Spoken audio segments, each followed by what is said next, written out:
అందరికీ శుభోదయం. ఈరోజు చాలా స్పెషల్ దినం అందరికీ. శ్రీరామనవమి. శ్రీరామనవమి సందర్భంగా ఆర్ న్యూస్ ప్రేక్షకులకి, తెలుగు ప్రజలకి, దేశ ప్రజలందరికీ కూడా శ్రీరామనవమి అందరికీ శుభాకాంక్షలు. మిత్రులారా, నేను పదే పదే చెప్తున్నా, ఆర్ న్యూస్ మీడియా గ్రూప్ అనేది పేద ప్రజల గొంతుకగా నిలబడడానికి, ముఖ్యంగా మీరు గుర్తుపెట్టుకొని ప్రశ్నించడమే ప్రధాన ఎజెండాగా మనం ముందుకెళ్తా ఉన్నాం. మీరు దానికి సహకరించారు. జరా ఎక్కువ ఏం అడగలేవు, మీరు సహకరించాలి. సహకరించడానికి చేయాల్సింది ఏం లేదు. KR public news, R one news today, R one news today ఖచ్చితంగా మీరు సబ్స్క్రైబ్ చేయండి. సబ్స్క్రైబ్ చేయడమే కాకుండా సోషల్ మీడియాలో, వాట్సాప్లో, ట్విట్టర్లో, తర్వాత ఫేస్బుక్లో, టెలిగ్రామ్లో, ఇన్స్టాగ్రామ్లో మన న్యూస్ సంబంధించి లింక్ షేర్ చేయాలని చెప్పేసి విజ్ఞప్తి చేస్తాం. మర్చిపోకుండా జరా ఈ కామెంట్ కూడా కొంతమంది చేస్తలేరు. కామెంట్ కూడా ఏరి వీడియోని లైక్ చేస్తే 10 మంది చూసే దగ్గర 100 మంది చూస్తారు, 100 మంది చూసే దగ్గర 1000 మంది చూస్తారు. దయచేసి లైక్ చేయండి, కామెంట్ చేయండి, సబ్స్క్రైబ్ చేయండి, షేర్ చేయండి. సో ఈరోజు పొద్దుగాల వార్తలకు వెళ్దాం. మన మాజీ ముఖ్యమంత్రి కేసీఆర్ నిన్న జోకరా పుష్ప సినిమా డైలాగులతో మొత్తం రెచ్చిపోయాడు. అయితే ఎందుకు పుష్ప సినిమా డైలాగులు అంటున్నామంటే, నిజంగా వాస్తవానికి తెలంగాణలో కేసీఆర్ అధికారం కోల్పోయిన తర్వాత కాంగ్రెస్ పార్టీ అధికారంలోకి వచ్చిన వెంబడే ఏం జరిగిందంటే, వాళ్ళు తట్టుకోలేకపోతున్నారు. అసలు మైండ్ దొబ్బింది. అసలుకే తట్టుకోలేక మళ్ళా ఒకటే పుచ్చట, కాంగ్రెస్ పార్టీ మొత్తం 9 ఓడిపోయే సర్కారు. పోతుంది రేపు ఇక కేటీ రామారావు అయితే మా నాయన 3-4 నెలల మళ్ళా ముఖ్యమంత్రి అయిపోయారని చెప్పేసి ఊదరగొట్టే మాటలతో దబాయించారుకున్నాడు. ఇక మిత్రులారా, ఎదుడు మీరే, కాంగ్రెస్ పార్టీ సర్కార్ అంట ఏడాదిలో కూలిపోతాదంట, ఏడాదిలోపే కూలిపోతుందంట. ఈయనేమో 10 ఏళ్ళుగా పాలించవచ్చు. దొరల అహంకారం ఎట్టుంది చూడు, 10 ఏళ్ళు పాలించవచ్చు, కావాలంటే ఇంకొక 5 ఏళ్ళు మళ్ళీ పాలించవచ్చు. కానీ కాంగ్రెస్ పార్టీ ప్రభుత్వం అయితే కూలిపోతుందంట. అసలు విషయం ఏంటంటే, నా కొడుకు కూర్చుంటుండేది నేను కట్టిన సచివాలయంలో. ప్రజలు నెత్తి మీద లక్షల కోట్లు మోపి సగం దోసుక తిన్నా సచివాలయం పేరుతున్నా. అయితే ఊహ కూడా అందరి విధంగా అయిపోయింది. వాస్తవానికి ఏమైందంటే, అక్క మూడోసారి మనమే వస్తాము, కాంగ్రెస్ పార్టీ వచ్చే పరిస్థితి లేదనుకున్నాడు. ప్రజల నాడి పట్టుకునడంలో కేసీఆర్ గెలిచినంత ఎవరు తెలియదు అనుకున్నాడు. నా అంత పోటు మనగాడు తెలంగాణలో మనం గ్రూప్ మీడియా నుంచి కూడా సర్వే ఇచ్చినప్పుడు కూడా అవన్నీ చెత్త న్యూస్ పట్టించుకోకుండా ఫేక్ న్యూస్ అని చెప్పి అది బంద్ చేసి. అయితే ఇక్కడ నిజానికి చెప్పాలంటే, ఒక ప్రభుత్వం ప్రజలు ఎన్నుకున్న ప్రభుత్వం కదా, వీళ్ళకి ఎందుకు అంత నిజంగా అసహనంగా అర్థమైతే లేదు. అంటే మాటకు ముందు మాట తర్వాత కాంగ్రెస్ పార్టీ సర్కార్ కూలిపోతుంది. అది ఎక్కడి వాళ్ళ బతకదు. మరి కూలగొడతారా, కూలిపోతారా? సంపూర్ణంగా పూర్తి మెజారిటీతో 64 ఎమ్మెల్యేలు, మిత్రపక్షానికి సంబంధించిన ఒక ఎమ్మెల్యే, 65 కాంగ్రెస్ బీఆర్ఎస్ పార్టీ నుంచి వచ్చిన 3. రేపు ఇంకెంతమంది వస్తారో తెలియదు. ఆ పార్టీ ఉంటా తెలియదు. కాంగ్రెస్ పార్టీకి పూర్తి స్థాయిలో మెజారిటీ వస్తే దాన్ని కూలిపోతుంది, కూలగొడతారు. కాంగ్రెస్ పార్టీలో ఉన్నటువంటి వాళ్ళే గల్లాలు పట్టుకుంటారు, గుంజుకుంటారు, ఆగం చేస్తారు. ఏంది అసలు నాకు అర్థమైతే లేదు. నిజంగా చెప్తున్నా, కాంగ్రెస్ పార్టీ ప్రజలు ఎన్నుకున్న ప్రభుత్వం కాబట్టి పూర్తి స్థాయిలో ఉంటుంది.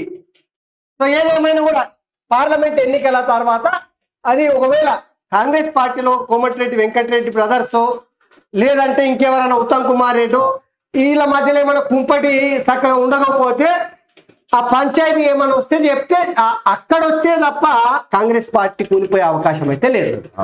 ఇక కేటీ రామారావు కూడా ముచ్చటమ్మా చెప్పిండు. చూద్దాం. కేటీ రామారావు కూడా ముచ్చట చెప్పిండు. ఏం ముచ్చట కదా, వాస్తవానికి కేటీ రామారావు చెప్పిన ముచ్చట, మా పార్టీలో అధికారం ఉన్నప్పుడు కొడుకులు అందరూ వచ్చారు, ఇప్పుడు అందరూ మొత్తం అధికారం కోల్పోయి అని చెప్పుకొస్తున్నారు. సిగ్గు అనిపిస్తలేదా? ఏమనుకున్నా అంటే, ఆ పార్టీలో ఇతర పార్టీల ప్రతిపక్షంలో అంతా గొర్రెలు, అది కాదు, వస్తుంటాయి పోతుంటాయి అరుస్తుంటాయి. మనకు కలే. కేటీ రామారావుకు తెల్లారాల్సింది ఏంటంటే ఇగో అధికారంలో ఉన్నప్పుడు ఎవరైనా మీ పార్టీలోకి వస్తారన్న సన్నాసి అని తెలవాల్సిందే. అధికారం కోల్పోయిన తర్వాత వీళ్ళు ఏడుగానే మళ్ళా అధికారం ఏడుంటే ఇప్పుడు బెల్లం ఏడుంటే ఈగలాడుంటాయి.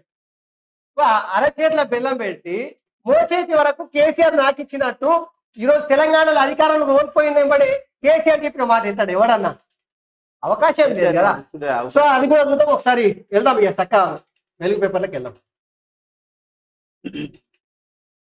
సో నిన్న భయంకరమైన ఎన్కౌంటర్ జరిగింది. దాదాపు ఛత్తీస్గఢ్ లో అయితే మొన్ననే 8-9 మంది చచ్చిపోయి మళ్ళా భయంకరమైనటువంటి ఎన్కౌంటర్ జరిగింది. 29 మంది మావోయిస్టుల మృతి. బస్తలో భారీ ఎన్కౌంటర్. భద్రతా బలగాలు మావోయిస్టులకు మధ్య గంటన్నర పాటు భీకర పోరు. మృతుల్లో 3 తెలంగాణ వాళ్ళు. కమాండర్ శంకర్రావు, లలిత, సుజాతగా గుర్తింపు. బిఎస్ఎఫ్ ఇన్స్పెక్టర్, 2 జవాన్లకు తీవ్ర గాయాలైనాయి. సో ఇది నిజంగా కోలుకొని దెబ్బ మావోయిస్టులకు. నిజంగా ఒకప్పుడు మావోయిస్టులు అయితే వాళ్ళు ఉన్నందుకే ఈ దొరలు, పటేలు, వీళ్ళంతా ఆధిపత్య అహంకారంతో భూస్వాములు పేదలను పీల్చి పిప్పి చేసేటువంటి వాళ్ళకు భయం ఉండేది మామూలుగా కదా, అన్నలు ఉండడం వల్లనే. కానీ అన్నలు ఈ రోజుల్లో అయితే ఇక గన్నుతో ప్రజాస్వామ్యము నిలపాలనేది జరిగే పరిస్థితికి అనిపిస్తలేదు. ఒకప్పుడు మావో తర్వాత అక్కడక్కడ ప్రపంచ దేశాలలో, చాలా దేశాలు, క్యూబా లాంటి దేశాలలో అనేక మంది గన్నుతోన రాజకీయ అధికారంలోకి వచ్చారు. కానీ భారతదేశంలో ఒడిచిపోయింది కథ నా అంచనా ప్రకారం అయితే. సో అన్నలకైతే గట్టి ఎదురు దెబ్బ తగిలింది. 29 మంది చచ్చిపోయినట్టు కుదిరి. ఈ నెలలో దాదాపు 50 మెంబర్స్ వరకు ఇదైనట్లు. ఇక పాలమూరు బిడ్డ ఎదుడురి సివిల్స్ లో పాలమూరు బిడ్డకు 3rd ర్యాంకు సత్తా చాటిన అనన్యరెడ్డి బీడి కార్మికురాలి కొడుకు 27వ ర్యాంకు, 231వ ర్యాంకు సాధించిన రైతు కూలి బిడ్డ. యూపీఎస్సీ ఫలితాల్లో మెరిసిన తెలుగు తేజాలు. తెలంగాణ, ఏపీ నుంచి 60 మంది దాకా ఎంపిక. సివిల్స్ టాపర్ యూపీ వాసి ఆదిత్య శ్రీవాస్తవ.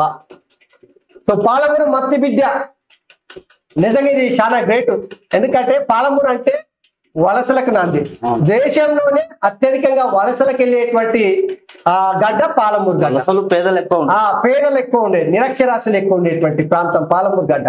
సో గట్లాంటి గడ్డ మీద నుంచి ఎలిగదుడురి సివిల్స్ మన దేశంలో అత్యున్నతమైనటువంటి ఉద్యోగం, అత్యున్నతమైనటువంటిది. ప్రజలకు సేవ చేసి గట్లాంటి ఉద్యోగానికి చూడు సివిల్స్ లో పాలమూరు బిడ్డ 3వ ర్యాంకు. హ్యాట్సాప్ చెప్పాలి అందరూ. హ్యాట్సాప్ అన్నరెడ్డి గారు మీకైతే. నిజంగా కార్మికురాలు కొడుకు కూడా 27వ ర్యాంకు. ఇప్పుడు చాలా మంది ప్రతిభకు ఆర్థిక అసమానతలు కావచ్చు, లేదంటే అనేక సమస్యలు కావచ్చు, అడ్డు రావు అనేది చాలా మంది నిరూపిస్తారు. ఇక బీడీ కార్మికురాలు కొడుకు 27వ ర్యాంక్. ఇది సివిల్స్ లలో జరుగుతూ ఉంటది. చాలా గ్రేట్ ఇది మాత్రం. చూడు ఈ సర్కారు ఏడాదైనా ఉంటుందో ఉండదో అంట. ఈ సర్కారు ఏడాదైనా ఉంటుందో ఉండదో. ప్రజలు అప్పుడప్పుడు లిల్లీపుట్ గాళ్లకు అధికారం ఇస్తారు. కేసీఆర్ అసెంబ్లీ ఎన్నికల్లో చేసిన తప్పు పార్లమెంట్ ఎలక్షన్ లో చేయొద్దు. 127 అడుగుల అంబేద్కర్ విగ్రహం పెడితే కనీసం దండేయరా? మరి నేను కట్టిన సెక్రటరియట్ లో ఎట్లా కూర్చుంటారు?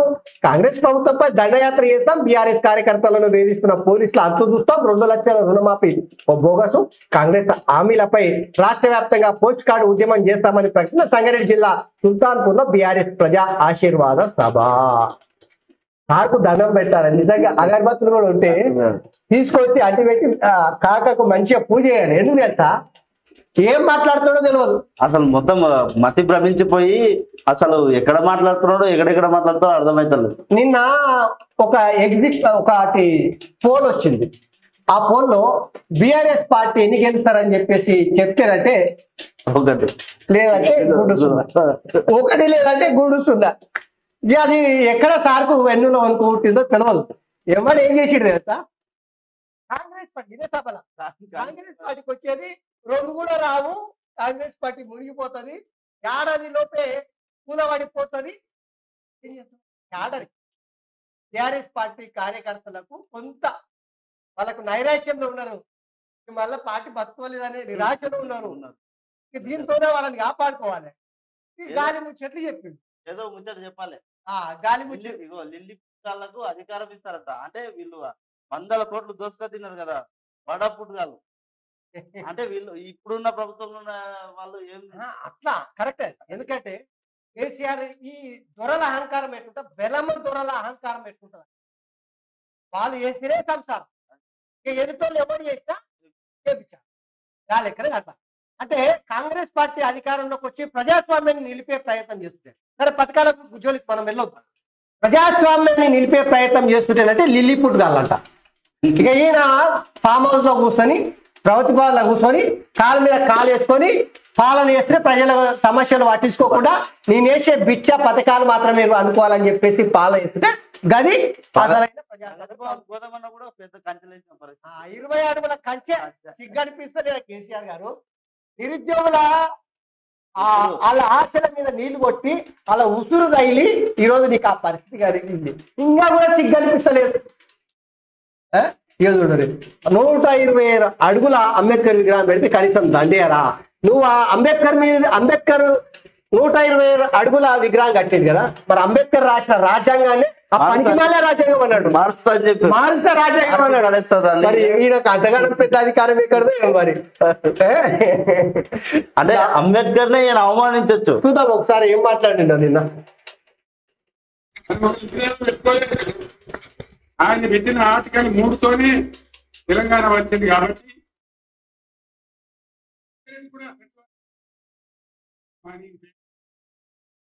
విజయవాడకి పోలే మన సెక్రటేరియట్ కూర్చుంటున్నారు, సిగ్గులే కూడా కూర్చుంటున్నారు.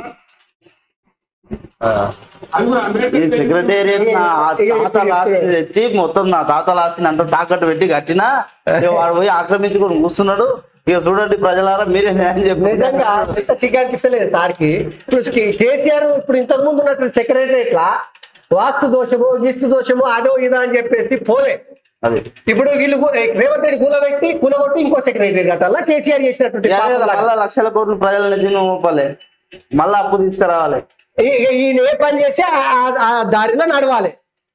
అది ఇక ఆయన చెప్పేది అట్లనే అనిపిస్తుంది. చూడు జర ఇంకేమేమి మాట్లాడుతుంది. యాదగిరి గుట్ట కూడా బీఆర్ఎస్ గవర్నమెంటే కట్టింది, మరి ఆరిపోయి ఎందుకు మొక్కుతున్నారు? ఎమ్మెల్యేలు ఉండే క్వార్టర్లు కూడా బీఆర్ఎస్ గవర్నమెంటే కట్టింది, గెలిచిన కాంగ్రెస్ ఎమ్మెల్యేలు దాన్ని ఎందుకుంటున్నారు?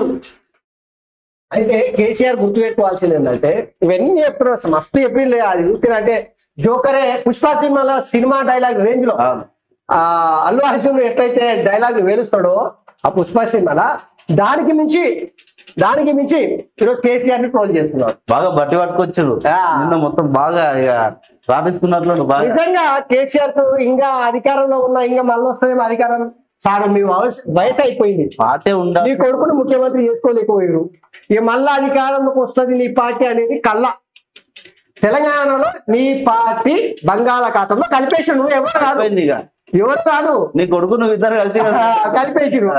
ఫస్ట్ జర ఇంట్లో ముంపటి లేకుండా కేసులు కాకుండా జైల్లోకి పోకుండా మరి ఇంకేమైనా మతలాబు ఉంటే ఆ మతలాబు గురించి ఎత్తికి ఒడిచి పట్టుకొని 80,000 పుస్తకాల సారాన్ని ఉపయోగించి 80,000 ఇప్పుడు ఇక రెస్ట్ లో 80,000 అయితే ఇక ఒడిచిపోయిన కథ. కానీ ఇక 5 ఇట్లుంది ఇక కేసీఆర్ పని. చూడు రేవంత్ కు press Congress national star campaigner గా సీఎం ప్రచారానికి రావాలని 7 రాష్ట్రాల నుంచి ఆహ్వానం. నేటి నుంచి కేరళ రాష్ట్రంలో ప్రచారం. తెలంగాణలోను రేవంత్ టైం కోసం పట్టుబడుతున్న అభ్యర్థులు వచ్చే నెల 11 వరకు రాష్ట్రంలో 50 సభలు 15 రోడ్ షోలకు ప్లాన్ అంట. సో మొత్తం మీద అయితే రేవంత్ క్రేజ్ దేశవ్యాప్తంగా మారుమోగిపోతుంది అనే దానికి ఇది ఒక నిదర్శనం. ఎందుకంటే దేశంలో ప్రస్తుతం క్రేజ్ మీద ఉన్నటువంటి కాంగ్రెస్ పార్టీ నాయకుల జాబితాలో రేవంత్ రెడ్డి ప్రధానంగా టాప్ పోస్ట్ లో ఉన్నట్టు ఇగో ఇక్కడ ఇది చూస్తేనే తెలుస్తుంది. 7 రాష్ట్రాలకి ప్రచారం కోసం అక్కడి నాయకులు ఎంపర్లాడుతున్నాడు అంటే ఇక రేవంత్ రెడ్డికి వచ్చినటువంటి క్రేజ్ చూడు. 7 రాష్ట్రాల పిసిసిల నుంచి ఆహ్వానం. త్వరలో జరిగిన లోక్సభ ఎన్నికల ప్రచార ర్యాలీలు సభల్లో పాల్గొనేందుకు రావాలని సీఎం రేవంత్ ఇప్పటికే ఏపీ, కర్ణాటక, మహారాష్ట్ర, కేరళ పిసిసిల నుంచి ఆహ్వానాలు అందాయి. ఈ మేరకు ఆయన షెడ్యూల్ కూడా ఖరారైంది. తాజాగా తమిళనాడుతో పాటు గుజరాత్, బీహార్ పిసిసిల చీఫ్ల నుంచి కూడా ఇన్విటేషన్ వచ్చినట్టు సీఎం ధృవీకరించింది. ఇక ఆయా రాష్ట్రాల పిసిసిలతో పాటు తెలుగు ప్రజలు ఎక్కువగా ఉన్న ఏరియాలో పోటీ చేస్తున్న ఎంపీ అభ్యర్థులు కూడా ప్రచారానికి రావాలని చెప్పేసి రేవంత్ రిక్వెస్ట్ చేస్తున్నట్టు తెలుస్తుంది. సో ప్రధానంగా సాయి ఇక్కడ రేవంత్ కి ఇంతగానో క్రేజ్ రావడానికి కారణం ఏంటంటే వాస్తవానికి ఆయన ఎంపీగా గెలిచిన తర్వాత పార్లమెంట్ లో హిందీలో మాట్లాడడానికి తలపడుతున్నారు. పట్టుబట్టి జట్టు కట్టి హిందీ నేర్చుకున్నాడు. దానికి తోడు కూడా ఇంగ్లీష్ లో కూడా అనర్గళంగా మాట్లాడేటువంటి పరిస్థితి తీసుకొచ్చింది. ఇప్పుడు ఏంది, ఆయనకు హిందీ ఇంగ్లీష్ వస్తే దేశవ్యాప్తంగా ప్రచారం చేయడానికి ఒక ఆయుధంగా మారుతుంది. అందుకని మొన్న ఆప్కి అదాలత్ లో కూడా ఈయనని ఇంటర్వ్యూ చేసినటువంటి ఆయన నిజంగా రజత్ శర్మ హిందీలో ఇంత మంచిగా ఎట్లా మాట్లాడుతున్నావు నువ్వు, దక్షిణ భారతదేశం నుంచి వచ్చిన వాళ్ళు ఎవరు కూడా హిందీలో మాట్లాడారు, హిందీలో ఇంత చక్కగా ఎట్లా మాట్లాడుతున్నావు అంటే ఏదో అట్లా వచ్చింది, మేము మా రాష్ట్రంలో నిజాం పరిపాలించేటప్పుడు ఉర్దూ భాష కూడా అఖిరకు వచ్చింది, ఇక పట్టుబట్టి గట్టినే నేర్చుకున్నా నేను కూడా అని చెప్పాడు. సో ప్రధానంగా రేవంత్ రెడ్డికి ఇంత క్రేజ్ రావడానికి, మాస్ క్రేజ్ రావడానికి ఆయనకున్నటువంటి వాక్చాతుర్యం, అదే ఆయనకున్న మాస్ ఇమేజ్ కూడగట్టుకోవడానికి వాక్చాతుర్యం. ఇక ఒక్కోసారి ఓటమి కూడా మంచిదే. అందుకే నేను ఉదాహరణ రేవంత్ రెడ్డి 2018లో ఎమ్మెల్యేగా ఓడిపోయినా 2019లో ఎంపీగా గెలిచిన, ఆ తర్వాత పిసిసి చీఫ్ ముఖ్యమంత్రి అయ్యాను. జీవన్ రెడ్డి కూడా అదృష్టంగా వరించి కేంద్ర మంత్రి కావచ్చు, గల్ఫ్ కార్మికుల కోసం ప్రత్యేక బోర్డు అని చెప్పేసి.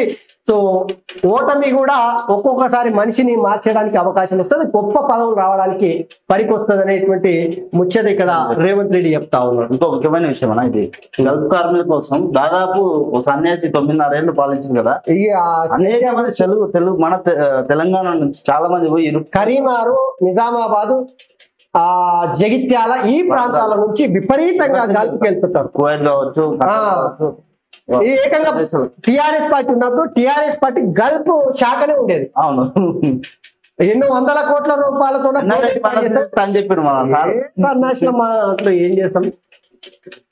ఎల్లుండి నుంచి పోలింగ్ షురు. 21 రాష్ట్రాల్లో 102 ఎంపీ స్థానాలకు ఎలక్షన్. ఫస్ట్ ఫేజ్ లో పలువురు ప్రముఖుల స్థానాలు. 26 సెకండ్ ఫేజ్ 13 రాష్ట్రాలు, 88 సీట్లు. అన్ని ఏర్పాట్లు చేసిన సెంట్రల్ ఎలక్షన్ కమిషన్. ఇగో ఎండల తీవ్రం అత్యధికంగా భద్రాద్రిలో 44.7 డిగ్రీల టెంపరేచర్ నమోదైందంట నిన్న. ఇక బీఆర్ఎస్ కాంగ్రెస్ ఒక్కటే బీజేపీని ఎదుర్కోలేక కలిసిపోతున్నారు. ఎంపీ లక్ష్మణ్ ప్రజల్ని మభ్యపెట్టేందుకే కాంగ్రెస్ రుణమాఫీ ఎత్తుగడ, వారికి మద్దతు ధర 500 బోనస్ ఏమైంది, హామీల అమలుకు నిధులు లేవని ముందే తెలియదా. సో లక్ష్మణ్ అయితే పదే చెప్తా ఉన్నాడు. లక్ష్మణ్ కి క్రెడిబిలిటీ కోల్పోయాడు. అది ఇక ఆయన బీజేపీ పార్టీలో మొదటి నుంచి ఉన్నాడు కాబట్టి, రాజ్యసభ వచ్చింది కాబట్టి ఆ మాత్రం నిజంగా లక్ష్మణ్ కి ఏమనిపిస్తలేదా, సిగ్గు అనిపిస్తలేదా? ఈటెల రాజేందర్ చూసి నేర్చుకోవాలి.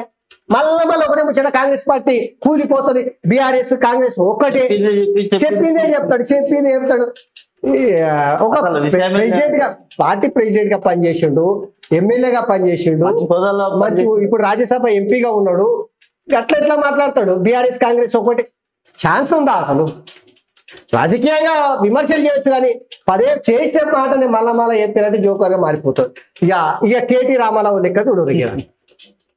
అధికారం పోగానే పోతున్నారు, పదవుల కోసం పార్టీ మారుతున్నారు. కేటీఆర్ అప్పట్లో ఉద్యమంలో లేనోళ్ళు పార్టీలోకి వచ్చి పదవులు అనుభవించారు. ఇప్పుడు దొరికాడు ఉద్యమకారులని అనిపిస్తలేదు ఆ కేటీ రామారావు. అసలు ఉద్యమంలో లేనోని ఎవరు తెచ్చి పెట్టుకోమన్నాడు? తిమ్మరమా బాలుబా అధికారం కోసం గడ్డి కూడా తింటారా?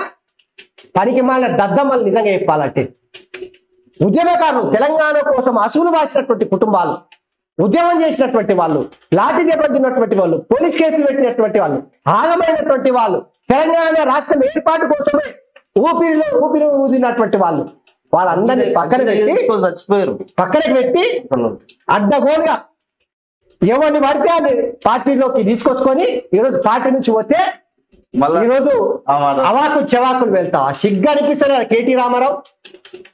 పోతారు మరి, పోకపోతే నీకోసం ఎదురు చూసుకుంటూ వస్తారా? అధికారం కోల్పోయినప్పుడే నీ పని అయిపోయింది. సిగ్గు అనిపిస్తలే ఇంకా? ఏం ముచ్చట చెప్తారా నాయన తండ్రి కొడుకులు నిజంగా. విన్నటోడు ఉంటే ఎన్ని వేగా చెప్తారు. ఇంకా ఒక సామెత ఉంటది, కేసీఆర్ మిన్ని ఉంటది. నిజంగా ఆ సామెతకు అతికినట్టే ఇలా వ్యవహారాలు అయితే ఉన్నాయి. చెప్పేటోడు కేసీఆర్, వినేటోడు కేటీ రామారావు అయితే చెప్పేటోడు కేసీఆర్ అవుతాడంట. నిజంగా ఇది వీళ్ళ కోసం ఉట్టుకొచ్చింది. లేదంటే చెప్పేటోడు కేటీ రామారావు అయితే వినేటోడు కేసీఆర్ అవుతాడ. ఇలా మాటలు ఇలా చేసే చేష్టలు నిజంగా తెలంగాణ సమాజం మర్చిపోయింది. అప్పట్లో ఉద్యమంలో లేనుళ్ళు పార్టీలోకి వచ్చిరాట భయపెట్టి మరి గుంజుకున్నారు. వచ్చిరాట. ఎవడు ఎర్రపల్లి, ఎవడు తలసాని శ్రీనివాస్ యాదవ్, వీళ్ళు నాగేశ్వరరావు, తర్వాత పట్నం మహేందర్ రెడ్డి, వాళ్ళకు ఉద్యమ సమయంలో వీళ్ళకేమైనా నిజంగా తెలంగాణ ఉద్యమానికి ఏ మాత్రం కూడా సంబంధం లేదు. ఉద్యమ ద్రోహులను తీసుకొచ్చిండు. ఇంకా ఎవరు మనం కరీంనగర్ నుంచి వెళ్ళి మంత్రిగా పనిచేసినటువంటి గంగుల కమలాకర్ ఎవరు కేటీ రామారావు ఈరోజు సిగ్గు శరం లేకుండా మళ్ళీ కౌశిక్ రెడ్డి ఎవరు రాబోయాడు, కౌశిక్ రెడ్డి రాళ్ళు తీసుకొని కొట్టిండు. రాళ్ళు తీసుకొని మానుకోటల వైఎస్ఆర్సిపి జగన్మోహన్ రెడ్డి వస్తే రాళ్ళు గన్ను పట్టుకొని తరిమితారు. ఎవడాడు ఈరోజు సంఖ్యను ఎక్కించుకొని తిరుగుతలేవాను మాటలు. ఇప్పుడేమో హుజరాబాద్ టైగర్ ఈటెల రాజేందర్ లాంటి వ్యక్తిని మీరు బయటకి పంపించినప్పుడే మీకు పాడకట్టు స్టార్ట్ అయింది. అయిపోయింది అప్పుడే పాడకట్టు అప్పుడే స్టార్ట్ అయింది. ఇంకా వీళ్ళకు మనం తగ్గుతలేదు. జీతాలు టైంకి ఇవ్వకపోవడంతో ఉద్యోగులు టీచర్లు పాటికి దూరం అయ్యారు. అన్ని ఇప్పుడు వెలుగుతున్నాయి, బల్బులు అన్ని వెలుగుతున్నాయి. ప్రజలు మోసగాళ్ళని కోరుకుంటారు. అందుకే కాంగ్రెస్ ని గెలిపించారని ప్రజలు మోసగాలని ఈ రెండు విషయాలు ఈయన చెప్పిన విషయాలు పార్టీ ఉద్యమం లేని వాళ్ళని తెచ్చుకున్నా అని చెప్పిండు. అది మోసం కదా. జీతాలు చక్కగా ఇయ్యకూడదు, ఉద్యోగం దూరం అయ్యారు అని అన్నాడు. ఇది మోసం. ప్రజలు మోసగా తన గురించి ఇప్పుడు మనం చెప్పినట్టే ఉంది. అందుకే పిట్టల రాముడు సిగ్గు శరం మానవ ఇజ్జత్ శీమ అంతా మర్చిపోయారు. ఏ అధికారం కోల్పోయినప్పుడే మతిస్థింత పోయి ఎర్రగడ్డ దావకన్నా వచ్చి పెట్టుకోవాలి తల్లి కొడుకులు. మతిస్థింత కోల్పోయారు. ఏం చెప్తున్నారు, ఏం మాట్లాడుతున్నారు, పొంతనే లేకుండా మాట్లాడుతున్నారు. సరే ఇచ్చంపల్లి దగ్గర బ్యారేజ్ వద్దు, గోదావరి కావేరి లింక్ పై తెలంగాణ అభ్యంతరం, NWDA లేకపోయి 10 రోజుల్లో రిపోర్ట్ ఇచ్చేందుకు కసరత్తు అంతా. అక్కడ బ్యారేజ్ వద్ద ఇప్పటికీ పలు రిపోర్ట్లు అయినా ముందు ఎత్తులపై గట్టిగా కౌంటర్ ఇచ్చేందుకు చర్యలు. చెంపల్లి వద్ద కడితే ముప్పు ఎక్కువ ఉంటుందని ఆవేదన వ్యక్తం చేశారన్న.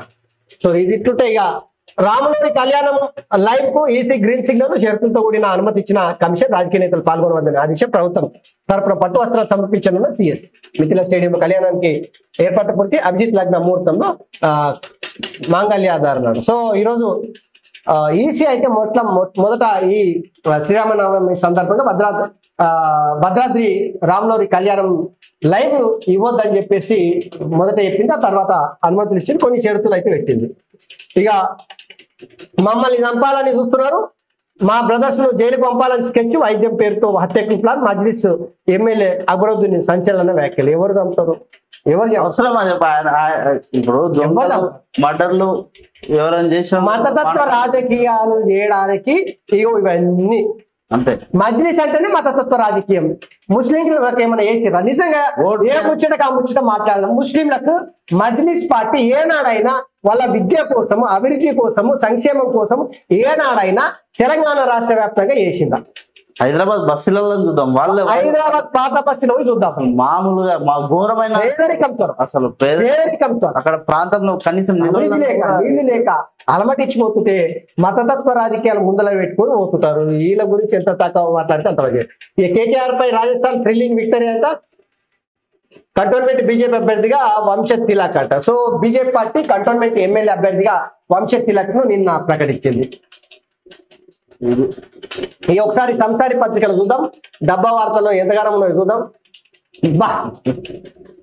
బాపు తెలంగాణ బాపు హైకోర్టులో 2 జడ్జిలకు పదోన్నతి వచ్చిందంట. ఇక తెలంగాణ బాపు రోజు ఇదే ఫోటో ఇస్తారు, సేమ్ ఫోటో ఇస్తారు, జనాలు సేమ్ ఇస్తారు. చూసేటోళ్ళకి ఇసి రాదనుకుంటారా భయ్? ఆ సంతోషరావు గారు ఇది నడిపేది ఆయన సిగ్గు అనిపిస్తుందా లేదరా నాయన? తెలంగాణ ప్రజలు ఏం కోరుకుంటారో దాని గురించి వార్తలేదు. మీకేం కావాలో దాని గురించి రాతలు రాసినందుకు ఈ రోజు మీకు బడిత పూజ చేసి అనిపించారు, బడిత పూజ చేసిన తెలంగాణ ప్రజలు. ఇంకా మీకేం కావాలో అదే వార్తలు రాసుకుంటూ వస్తే పూరి ఈ సర్కారు ఏడాదైనా ఉంటదా? కూలగొట్టుని పోయి కుర్చీ మీద కూర్చోరు జల్దీ. అవకాశం ఉంది అట్లా కూడా చేసేటప్పుడు. కొన్ని లక్షల కోట్లు దొబ్బితున్నారు ఎన్ని దినాలు. పాపం మళ్ళా అవకాశం అయిపోయింది. ఇక గుడ్డి లక్ష్మి వచ్చినట్టు లిల్లీ పుట్టుగాళ్ళు అధికారంలోకి వచ్చారు. కాంగ్రెస్ ను 60 ఏళ్ళు చూసినాం, నమ్మితే మోసపోతాం. తెలంగాణకు బీఆర్ఎస్ అవసరం ఇప్పుడే ఎక్కువ ఉన్నది. మన ఆశలు తీరాలంటే బీఆర్ఎస్ ఢిల్లీలో ఉండాల్సిందే. ఆగమాగమైతే అడివైతాం. మనసు పెట్టి ఓటేయండి. ఉద్యోగ ఉపాధ్యాయులు నిలకడగా ఆలోచించి చెక్ పెట్టాలి. సీఎం రేవంత్ ఇక్కడ ఒక మాట, ఢిల్లీలో బీజేపీ పాట. బీజేపీ తెలంగాణకి ఏం చేసింది? అక్కడికి రాని చుట్టమది. ఓటు ఆ పార్టీకి వేసినా, మంజీరా నదిలో వేసినా ఒకటే. అంబేద్కర్ కు దండేయరా? ఓటు బీజేపీ పార్టీకి వేసినా, మంజీరా నదిలో వేసినా. ఇప్పుడు దొరికాడు సార్. సార్ ఏం బిక్తారు చెప్పు మీరు? ఢిల్లీలో పోయి ఏం బిక్తారు మీ పార్టీ పోయి? కాళ్ళు మొక్కిరు. గతంలో మోదీ కాళ్ళు మొక్కిరు, నా కొడుకుని ముఖ్యమంత్రి చేయాలి, నేను సపోర్ట్ కావాలి. బీజేపీ తెలంగాణకి ఏం చేసి అక్కడ చుట్టమని ఓటు ఆ పార్టీకి వేసినా, మంజీరా నదిలో వేసినా ఒకటే దాక. ఇప్పుడు సపోజ్ నీ పార్టీని గెలిపిస్తాం, 10 మందినో 15 మందినో తెలంగాణ ప్రజలు గట్టేనే తప్పిదారి ఓటేసి గెలిచిరా. ఏం చేస్తాడు ఆయన ఢిల్లీలో? ఏం చేస్తాడు? ఏం చేయలేని పరిస్థితి. ఏం చేస్తాడు? ఏం కూర్చొని చెప్తున్నావు? సోయి మర్చిపోయి బీజేపీ పార్టీ అధికారంలోకి వచ్చి ఈ 10 ఏళ్ల కాలంలో భారతదేశాన్ని ప్రపంచంలోనే అత్యున్నతమైనటువంటి దేశంగా తీర్చిదిద్దింది. 370 ఆర్టికల్ రద్దు చేసి దేశ చరిత్రని మార్చేసింది. 1 నేషన్ 1 ఎలక్షన్ తీసుకొస్తుంది. 550 ఏళ్ల పాటు నిజంగా రాముల వారి విగ్రహం కోసం దేశము అలమటించింది. ఆ విగ్రహాన్ని ఏర్పాటు చేసి రాముల విగ్రహాన్ని అయోధ్యలో గుడిని కట్టించింది. ఏం కావాలి? ప్రధానమంత్రి నరేంద్ర మోడీ ప్రపంచ దేశాలకు వెళ్తే ఎట్లాంటి ఆదరణ వస్తుంది? సలాం చేస్తున్నారు. దేశాన్ని అభివృద్ధి పథం వైపు తీసుకెళ్తున్నాం. ఏం చేసినాం? తెలంగాణలో 7 లక్షల కోట్లు అప్పులు చేసినాం. ఉద్యోగాలు ఇయ్యక అలమటించిపోతారు తెలంగాణలో. రైతులు జీతాలు ఇవ్వలేనని చక్కగా వీళ్ళే ఒప్పుకుంటున్నారు. మేము జీతాలు చక్కగా ఇవ్వకపోతామని రామణని చెప్తున్నాడుగా. జోకులు వేస్తే మస్తున్నాయి. ఇక అంబేద్కర్ కు దండేయరా? అహంకారమా కావరమా? మళ్ళీ బీఆర్ఎస్ ప్రభుత్వం తెస్తా, ప్రజలను కాపాడుతా, రైతుల్ని రక్షిస్తా, దళిత బిడ్డలకు దళిత బంధు ఇచ్చి తీరుతా. మెదకు జైరాబాద్ ప్రజా ఆశీర్వాద సభలో కేసీఆర్ దద్దరిల్ల సభాస్థలి 1,00,000 పైగా జనం. ఈ జనం గురించి లెక్కలేకపోరు మీరు. 2 లక్షలు వచ్చారు. ఇక అందులో మునిగిపోరు. ఇక దొరలు చూడు మొత్తం చేతులు పెట్టి పైకి లేపి కథలు దొక్కుతున్నారు దొరలంతా. దొరల తెలంగాణ లిక్కర్ కేసులో కిటకిటలా దాని గురించి మాట్లాడాడు. దాని గురించి ఎందుకు మాట్లాడుతూ ఎంత చదువుతున్నట్టే శాత భారతం ఉంది వీళ్ళది. 40 మంది నక్సల్స్ దీనికి లెక్కనే లేదు. అన్ని దినపత్రికలేమో 29 మంది అని రాసుకొచ్చారు. ఇందులోనేమో 40 మంది. అంటే ఈ నమస్తే తెలంగాణ కూర్చొని పెట్టుకుని వాళ్ళంతా కాల్చిన వాళ్ళంతా కూర్చొని పెట్టుకుని ఇగో ఇంతమంది చచ్చిపోయారు అని చెప్పినట్లున్నారు.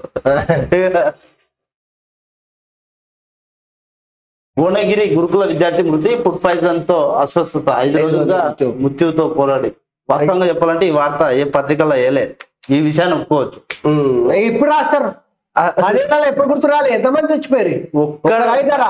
ఫుడ్ పాయిజనింగ్ అనేది రోజు ఒక దగ్గర జరిగేది. అవును, రోజు ఒక దగ్గర. సంక్షేమ హాస్టల్లో గురుకులాల ఎన్నో ఒక దగ్గర జరిగేది. బాసరా చూడలేదా? బాసరా ట్రిపుల్ ఐటీలో ఏం జరిగింది? మామూలు బాసరా ట్రిపుల్ ఐటీ అందరూ రోడ్ల మీదకి వచ్చి ధర్నాలు చేస్తారు. వాళ్ళని లాక్కెళ్ళిన పరిస్థితి. ఈ 2 ముగ్గురు చచ్చిపోయారు విద్యార్థులు. ధర్నాలు రస్తరోకలతో అట్టుడికిపోయింది. మాకు అసలు ఫుడ్ వద్దు, ఇది ఏమొద్దని చెప్పి సివిల్స్ లో మెరిసిన పాలమూరి బిడ్డ అనందరెడ్డి ఆల్ ఇండియా 3వ ర్యాంక్ వచ్చిందనే వార్త కవర్ చేశారు. ఇక తర్వాత అసలు ఇందులో చూడు వార్తలకు సిగ్గు శరము మానవ ఇద్దరిని ఎందుకురా ఈ పత్రిక పెట్టింది? పోస్ట్ ప్రెసిడెంట్ గా చెప్పుకోవడానికి అసలు కరపత్రం అని పేరు పెట్టుకుంటే మంచి ఉంటుంది. కేసీఆర్ కరపత్రము, దొరల కరపత్రము. ఒక్క వార్తలు మొత్తం పేపర్ నిండా ఆలది నింపుకుంటే ఎందుకు రాబోయే సంకనాకనికి పెట్టుకున్నారా ప్రజల కోసం పత్రిక? దరిద్ర గుట్టు పత్రిక. నెక్స్ట్ ఇక దిశలో చూద్దాం. భద్రాద్రి సీతారాముల కళ్యాణం లైవ్ టెలికాస్ట్ ఉంటుందని చెప్పేసి అదో వార్త. ఇక విద్యుత్ సౌద చెప్తూ 20 ఏళ్ల నాటి పాత కేసులు కోర్టు ఉత్తర్వు, 25 కోట్లు చెల్లించేందుకు రియాక్షన్. ఇక 3000 చదరపు భూమి సెల్ కోసము ఏర్పాటు. జూన్ 5న కోర్టుకు హాజరు కావాలని నోటీసులు, అప్పటిదాకా భూ బదలాయింపై నిషేధాజ్ఞలు, చీఫ్ ఇంజనీర్ రూరల్ ఎలక్ట్రిఫికేషన్ పేరుతో నోటిఫికేషన్. ఇది పంజాగుట్టలో ఉన్నటువంటి ఏది మన హైదరాబాద్ చౌరస్తల విద్యుత్ సౌధ ఉంటుంది, దాన్ని జప్తీ చేయాలని చెప్పేసి 25 ఏళ్ళకి కింద ఉన్నటువంటి కేసు విషయంలో చెప్పారు. ఇక నిద్రించిన మనిషి ప్రాథమిక అని చెప్పేసి బాంబే హైకోర్టు ఈడీకి ఆదేశించినారు. ఇక గంజా మిల్క్ షేక్ అంట, పోలీసులు కళ్ళు కప్పి పౌడర్ రూపంలో గంజాయి సప్లై కోల్కతా నుంచి సిటీకి జోరుగా సరఫరా. ఊరి అమ్మ, గత 9.5 ఏళ్ళు అదే పని చేశారు. బాసర్ ఐటీలో విద్యార్థి ఆత్మహత్య చేసుకున్నారట. ఇక బంగారం 74,000 అయిందట రేటు. అసలు బంగారం ధర ఆకాశం. 29 మంది మావోయిస్టుల మృతి. ఛత్తీస్గఢ్ లో భారీ ఎన్కౌంటర్. ఇక చూడండి, ఈ 3 పత్రికలు మనం వెలుగు పత్రిక, తర్వాత నమస్తే తెలంగాణ, దిశ, ఈ 3 పత్రికలు ఎందుకు మనం చూస్ చేసుకున్నామంటే, వెలుగు కాంగ్రెస్ పార్టీ జేబులోనిది, నమస్తే తెలంగాణ బీఆర్ఎస్ జేబులో ఉంది, ఇక దిశ బీజేపీ పార్టీ జేబులో.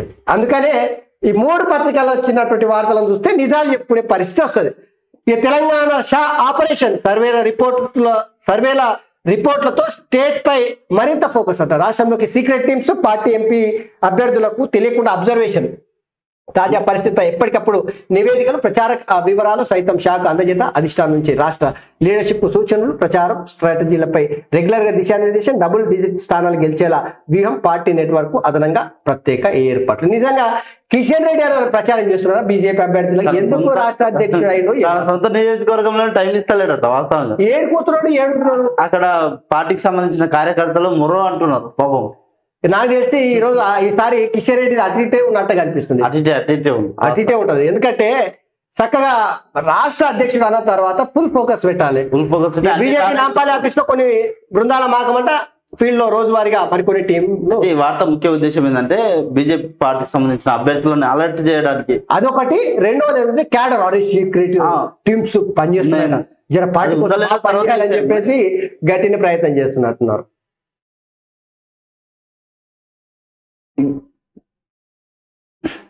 కాంగ్రెస్ 5 స్థానాలు సైతం గెలవదు, ఏలేటి మహేశ్వర్ రెడ్డి చెప్తా ఉన్నాడు. కాంగ్రెస్ కు ఓటేస్తే దాని విలువ 0 అని చెప్పేసి ఈటెల రాజేంద్ర చెప్తా ఉన్నాడు. ఈ కంటోన్మెంట్ బీజేపీ అభ్యర్థిగా వంశెట్టి లాగా మల్కాజిగిరిలో పాపం పట్నం బ్రదర్స్ గట్టిగా చూడిగా ఎన్నిసార్లు ఏడాదిలోపు ప్రభుత్వం కూలిపోతుందంట.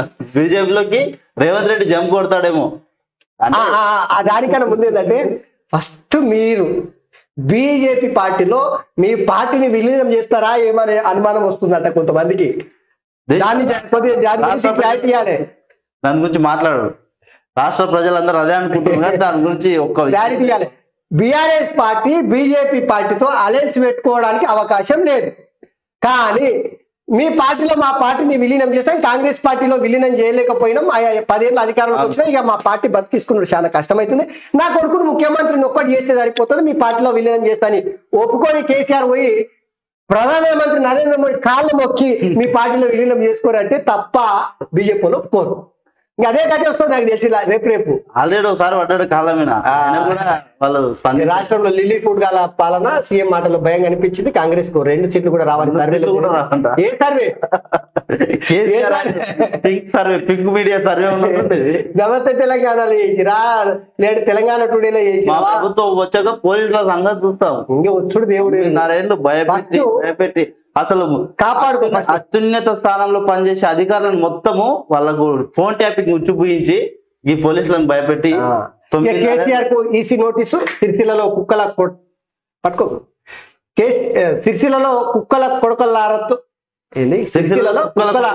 కొడకల్లారతో పాటు మరికొన్ని కామెంట్లు రేపు ఉదయం 11 గంటల కదా వివరం తిట్టినందుకు ఎలక్షన్ కమిషన్ నేటి నుంచి నామినేషన్ రాష్ట్రంలో 17 పార్లమెంట్ స్థానాలకు నోటిఫికేషన్ జారీ అనేసి దరఖాస్తుకు ఏప్రిల్ 25 ఛాన్స్, మే 11 పోలింగ్, జూన్ 4 ఫలితాలు. ఇక పాలమూరు బిడ్డకు 3వ ర్యాంకు, యూపీఎస్సీ సివిల్ సర్వీసెస్ ఫలితాలు విడుదల, కరీంనగర్ వాసికి 27వ ర్యాంకు. ఓటమి తర్వాతే సీఎం అయ్యాను, రాజకీయాల్లో గెలుపోవటం సహజం, గల్ఫ్ కార్మికుల సంక్షేమానికి ప్రత్యేక పాలసీ, ప్రమాదవశాత్తు చనిపోతే 5 లక్షల బీమా, ఇతర రాష్ట్రాలు దేశాల్లో అధ్యయనం తర్వాత విధి విధానం, సెప్టెంబర్ 17 లోపు సమస్యలు పరిష్కరిస్తాం సీఎం రేవంత్. కాంగ్రెస్ లో ఏరిన వేణుగోపాల్చారి రాజేశ్వరరావు. వేణుగోపాల్చారి ఢిల్లీలో ప్రత్యేక అధికారిగా ఉండే బీఆర్ఎస్ పార్టీ అధికారం ఉన్నప్పుడు, సో కాంగ్రెస్ పార్టీకి వచ్చేది. ఇక పోలీసు వాహనాల తనిఖీ, ప్రభుత్వ వెహికల్స్ ను వదిలిపెట్టాం, ఎలక్షన్ డ్యూటీ వాహనాలకు నో రిలీఫ్, నగదు రవాణా కట్టడిపై ఏసీ సీరియస్, నెల రోజుల్లోనే 121 కోట్ల స్వాధీనం, నోటిఫికేషన్ తర్వాత పెరిగే ఛాన్స్, ఫోన్ ట్యాపింగ్ కేసు కట్టడంతో అల్లడు.